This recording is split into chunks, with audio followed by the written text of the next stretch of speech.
and it makes learning the game so much quicker, because like once you understand the actual mechanics of the game in terms of the stack and the phases in a turn, you automatically start understanding a lot more stuff. Man, we're not drawing that swamp, so we'll keep it. So yeah, and, I mean, I'm sure I don't know how much you know in the game, but I'll just explain everything. So you know, you first start off with 7 cards. You and opponent decided who goes first. My opponent decided to go first, and now we decided we keep our hands. And I'm gonna keep this because we got 4 lands, which is a good distribution of lands, even though we're all missing 1 color. But we have a kill shot, and which is kind of removal, and a creature, so that we can play on turn 3. So it's not too bad. And our opponent did mulligan down to 6, so he only has 6 cards in his hand now. And the fact that I'm on the draw is going to put me in a pretty good advantage. So I'm going to have 2 cards on top of him. Oh, and just into a swamp. That was a good draw. So you see down here, I don't know how good quality this is, but we see untap, upkeep, draw, main, begin, attack, block, damage, and combat, main, and cleanup. Whew. Yeah, well those are all the phases in the turn, which is quite a bit. Might be a little overwhelming at first, but I mean, for the most part, the only ones you have to really worry about when you're starting off is practically just your draw step. You gotta make sure you draw. I mean, your untap, draw, and your main phase in combat. That's all you really have to know. Because you know, first you untap all your stuff that's tapped, and then you go to your draw. You draw your card. You go to your main. You can cast whatever you want, creatures, spells, whatever, and then you go into attack and you just attack. But once you start understanding the game a lot more, like you understand like you have 2 main phases, so you can attack and then do stuff after, which a lot of people like doing just to like not show too much information before you go in full out. I mean, the game's a lot about, you know, what information you show at one time, and it's worth, you know, trying to keep as much information hidden. And this guy, I don't like this 2/2. I'll put my face down. I'll offer up the trade if he attacks. I mean, I'll block, because I don't see myself unmorphing this guy anytime soon.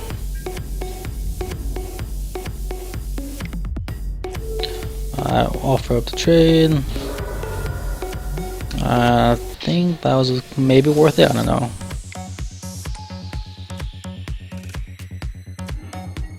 Yeah, drawing into land is going to be doing me much here.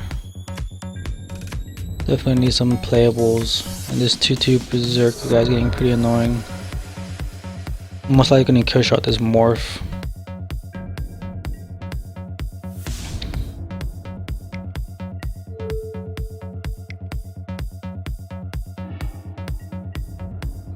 Oh wow, what the heck? This guy's playing 4 colors or something? I don't know.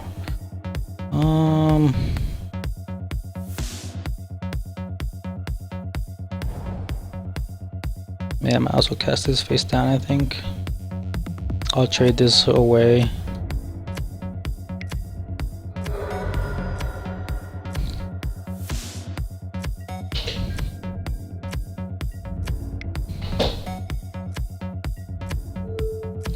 He attacks, I block, they both die, potentially. Yeah, they do.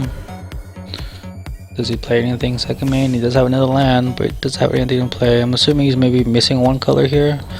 Nonetheless, I'm in a pretty good spot now, because I actually have cards that are going on the battlefield while he has not doing anything.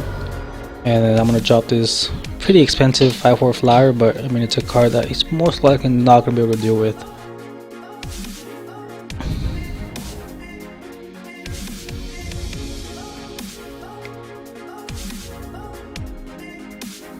So I should take it. That's fine.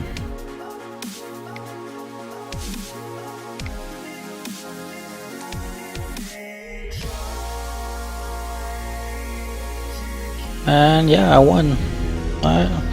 Guys playing like a fast deck. What do I want to bring in against a fast deck?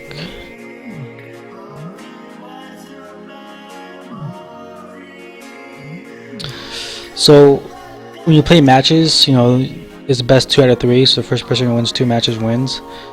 Or wins 2 games in a match wins. So right now I won the first game, so now we're going to the second game. But in between games, you you have this thing called a sideboard, which are cards you have extra. Like when you're drafting, I don't know if you're familiar with drafts, but it's just whatever cards you have left over when you build your deck.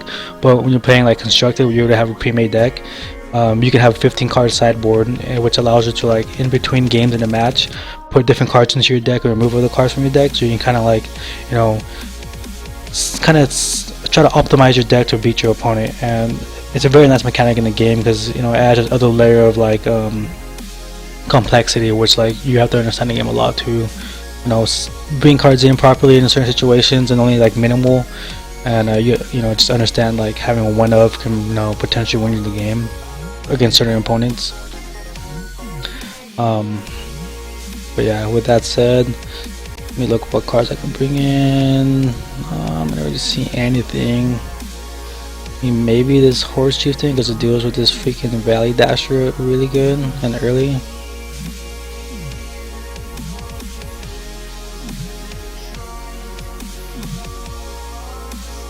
I don't know what I would take out though. We also know he's playing Mystic of the Hidden Away.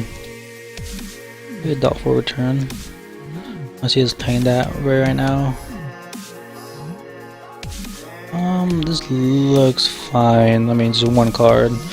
But if I can get him turn 3 and he has a Valley Dasher, it gives me value because I can just kill his creature and my guy lives. So, but to be fair, he did mulligan last turn, so he went down to 6 while I had 7 cards when we first began. And I was on the draw, so that's a little bit better. Unfortunately, I have to mulligan this turn because I only have 1 land, and it's definitely an off-color land. So this hand is not going to be a keeper, and this hand is. We really have 1 creature. We got 3 lands and, you know, 2 of the colors, so that's worth noting.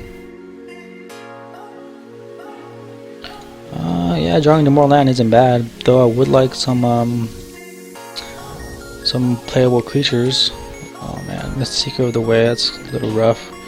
Oh, that would be nice 1 turn ahead. I'm just gonna cast this guy unmorphed, just so I can block his guy and potentially trade. Because if he keeps checking out prowess and starts getting a lot of life, I'm gonna be a little screwed. Alright, that's a card. Doesn't attack.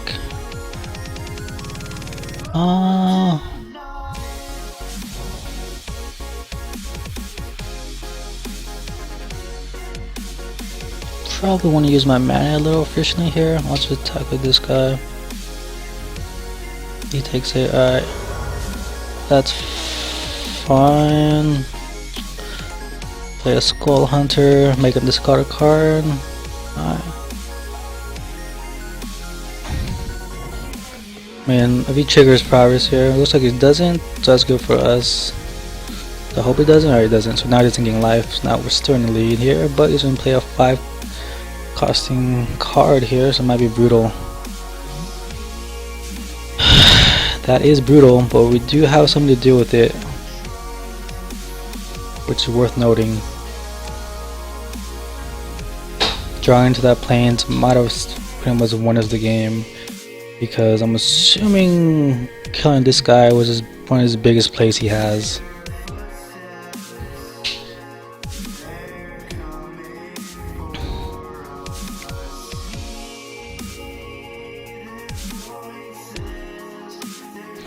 Well, let's kill this now.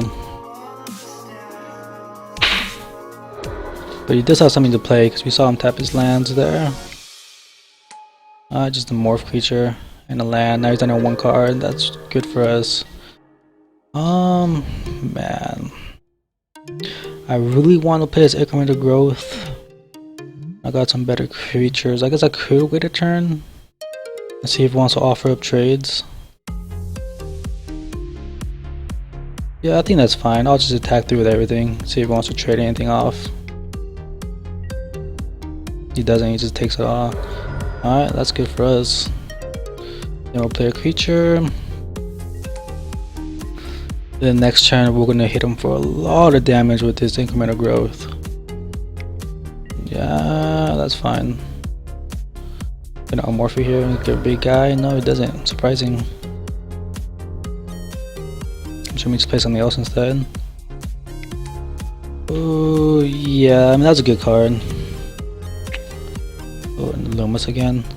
How do we do this the best way? 1, 2, 3. That sounds like value all around.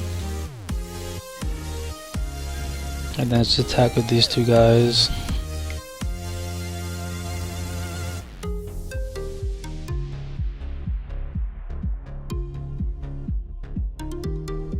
If you take it, you die. You have to block somewhere. Just give away your secret of the way. I mean, I'm fine with that.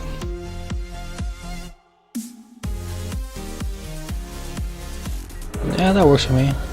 Now it's down to 5, and we have a lot of damage coming in next turn. Yeah, I kind of assume you wouldn't attack there. Ooh, that's a good draw. Making him discard cards when he just has cards is always a good thing. I'll attack with everything here. We're presenting lethal right now, and yeah, alright, we won. We go to the next round. That's good. Oh, was he able to flip him? Yeah, he does. Cost 5 mana, 6/7. Yeah, that'd been good because he had a blocker now to block our Tumor Charger, and then he would have been able to come back. But unfortunately, we had 5 damage with the other 2 creatures, so that kind of solidifies the win. Man, incremental growth. This card, limited, it's crazy good. It's just a bomb. We have 3 decently kind of weak creatures that can easily die off, but I mean, pumping them all with consistent pump is so much value. So yeah.